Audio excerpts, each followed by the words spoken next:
So this is an old water damaged pipe. So they had a leak up there that has now been repaired. So we are now in here to tidy it all up. So we will cut that square, quite a nice square hole there, and then redo these battens. They also want to upgrade the insulation because they could hear the water running down this pipe when it was boxed in. So we have got acoustic insulation to go in as well. So we'll be adding that. Let's go. Got a nice sharp blade. This is probably my favourite Stanley favourite knife. This. So this is a Stanley blade. You open it up, it's quite easy to open, and then you can store 10 blades inside there. Super quick and easy to replace. And then a few turns, so you don't have to get a screwdriver out to change this blade, which I love. Nice new pencil. Because I have a tendency to keep using them. I end up using a new pencil every time. It's okay. Okay. Now, on the square this hole up. So,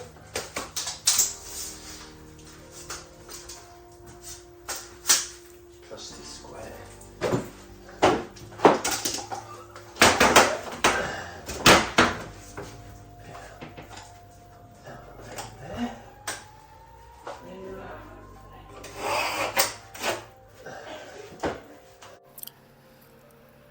So I've got a large set square there, and I'm using it to create nice 90-degree angles around the pipe boxing. This will make plasterboarding, fitting a new bit of plasterboard, much more seamless and much more straightforward than trying to patch a jaggedy hole. And you can see Kris has just come in with the plasterboard. So we're using 12.5mm plasterboard. You could use soundboard because we're adding the 100mm acoustic insulation. The customer was just happy with the board that they actually had themselves,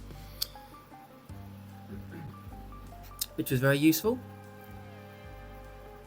So once we've got the shape, the pencil lines around marked out, we will then, using our multi-tool, Kris has a DeWalt one and I have a Milwaukee one.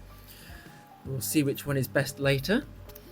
We will use those to cut it around. I found personally that's the easiest method and quickest. You can use a Stanley knife, but it's more time consuming and much more elbow grease. So it's much more simpler. Get yourself a handy, in my opinion, Milwaukee multi-tool. DeWalt is okay. I did do a little race with Kris once with using my Milwaukee versus his DeWalt. He didn't know we were racing, of course, and I won by loads. It might have been the blade, if I'm honest, but still. So you can see we did actually have an offcut of soundboard, so we used that for the ceiling. Now, when removing or squaring up a bit of board that's been damaged, it's always important to check that the existing ceiling is secured to the joists that are in the ceiling. In this case, they had popped down, so you can see I've put some extra screws into the original ceiling everywhere it meets a joist. And that just helps really strengthen that ceiling and increase its rigidity. Otherwise you're likely to get cracks around once you've plastered it. And there's the board. There's plenty of noggins, there's plenty of bits of timber to screw to. Sometimes you might need to add some timbers, add some noggins as we call them. but in this instance we didn't need to. You see, using a wonderful... I do like the DeWalt autogun. I also have a Festool autogun, which I rate as more durable, but I can't argue with the DeWalt's autogun smoothness. It works absolutely brilliantly. And you can see here, so they had two battens that were already fixed to the wall. They're a bit set back because it's all been plastered. So I glued and screwed to their existing battens using slightly chunkier timbers, mostly because I had them in the van, and we want to increase this, so it was quite a tight boxing. There wasn't much room. They'd gone quite tight around the pipe before, so now I want to allow a bit more room around the pipe so that we can use 100mm acoustic insulation. Remember at the beginning of the video I said there was an issue with hearing the water. No one wants to hear your number twos plop down the pipe, do you? So we're going to use 100mm acoustic insulation to make sure that that is lovely and muffled and you don't hear any of the toilets being flushed. That is a mains waste pipe. Plastering guru there as I knock the camera over. So now we've secured the two battens to either side of the waste pipe. We're now fixing bits of plasterboard to either side. Again, using the wonderful autogun is brilliant. Then once they're secured, we will add, in this instance, a roofing batten. Can see there, nice, relatively thin battens to the inside of the plasterboard. That will create a fixing for the face for the final bit of plasterboard on the front of that pipe boxing. You can see you want plenty of screws in there, and of course mustn't forget the acoustic insulation.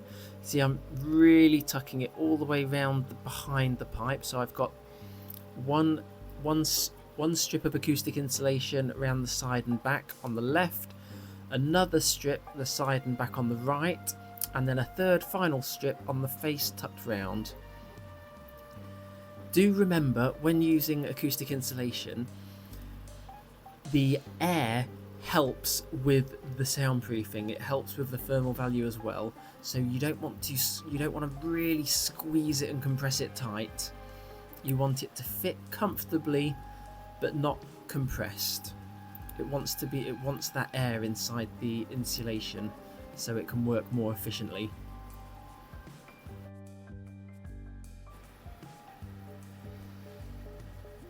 Almost there now. Just the face of the pipe boxing to plasterboard. We're just putting that final noggin in on the side there.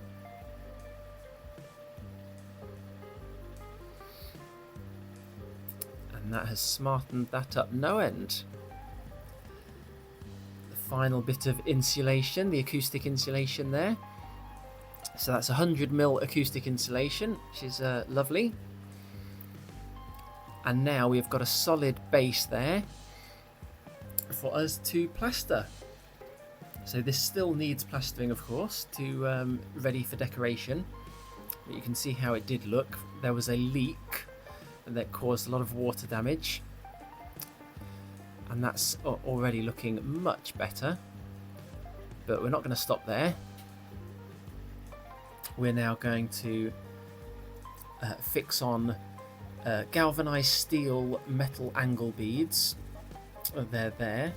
So I love to use mitre glue. You can staple them on, you can use no nail, you can nail them on. I personally have not found anything that presses the beads tighter to the board than mitre glue. So it's my favourite. So I love mitre glue on almost all my beads, and that also adds a huge amount of strength to the corners. which inevitably will get knocked by furniture and equipment over the years. So that will just stop the corners crumbling off, which can happen in much older properties that don't have metal angle beads. That's why we put the beads on. You can see Kris there putting the pink scrim or reinforcement mesh on. That will massively reduce any cracking. So that's designed to help prevent cracking where the boards join or where there is a gap or a change in surface, i.e. where plasterboard meets original plaster. And you can see we've primed up all the edges. So another important, where we're patching in, because this pipe boxing, if we didn't put scrim up against the old plasterboard and the new plasterboard, we would very likely get a crack where the new plasterboard meets the original plaster. So we've primed with SBR in this case the walls, and now we are mixing up again. It's only a very small set, this one. A little bit faffy because there's some decent bit of feathering in, but still very small. So we've used lovely half time, which is an additive that dramatically increases the setting of the multi-finish. So only use it on small areas. As a standard rule, anything sort of 5 square meters or less, unless it's very straightforward. This is a satisfying bit, getting it all on.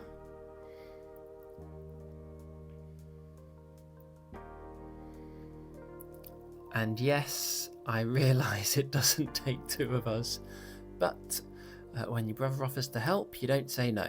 So, we do like working together.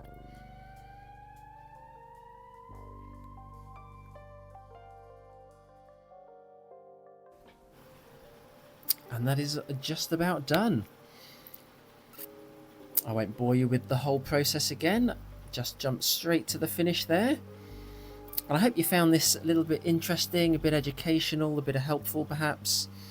Please do subscribe if you want to see any more plastering, rendering information or videos. And do leave me a comment. I do love to read them. I will reply.